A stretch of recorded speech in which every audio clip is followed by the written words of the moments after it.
Who would ever believe that one-of-a-kind cuisine would enable a long-lasting friendship between two people with different nations? Be amazed and inspired as we share with you a real-life story of globalization. Welcome to the story of Gio, Latif, and the Laksa.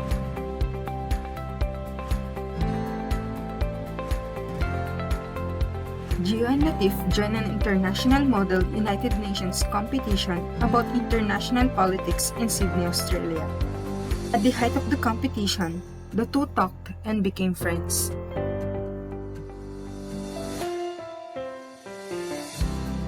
Hello, I'm Latif from the Malaysian team of a Muslim university in Kuala Lumpur.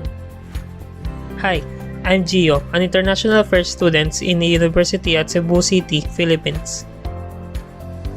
Oh wow! I am a big fan of Filipino actors Jericho Rosales and Christine Hermosa of Pangako Sa'yo. The show was aired on a Malaysian TV. Gio, being unaware of what it was like in Latif's country, asked, So what do you like the most in Kuala Lumpur?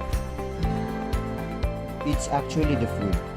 It has Chinese, Malaysian, and Indian cuisines brought by British colonies before, which actually changed a lot of things the way people live.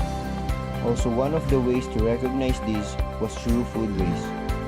Malaysia eventually became famous for these cuisines, which can be found in the various hawker centers across the nation's cities and towns.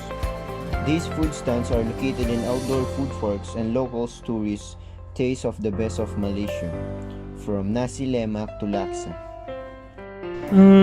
What is Laksa? Let me show you what it is and how it is The prepared. next day, Latif took Gio to a Malaysian restaurant near the university. Gio was surprised that Malaysian food were readily available in Sydney. I see you look surprised, huh?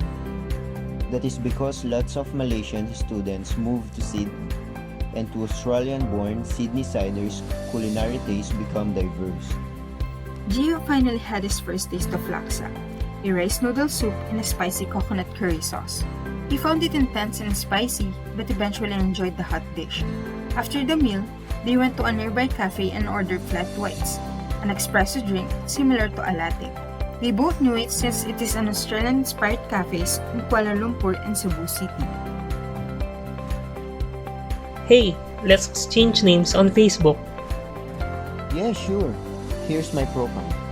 The two became friends and stayed in touch after the competition. For over 2 years, they exchanged messages, commented and reacted on each other's posts and achievements. Latif sent Gio his mom's recipe of laksa and began cooking it in his home. After Gio graduated, he moved to Singapore along with other overseas Filipino workers. The culture here is very new to me. However, the food seems like the Malaysian food I tasted before. The island country was once part of the British colony of Malay and the post-war independence of Malaysia. Singapore, however, separated from Federation in August 1965 and became a nation state. Oh, really? That's cool.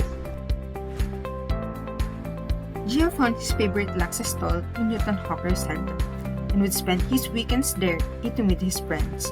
Until one Saturday, while he was checking his Facebook, he noticed that Latif posted a picture from Orchard Grove 5 minutes ago.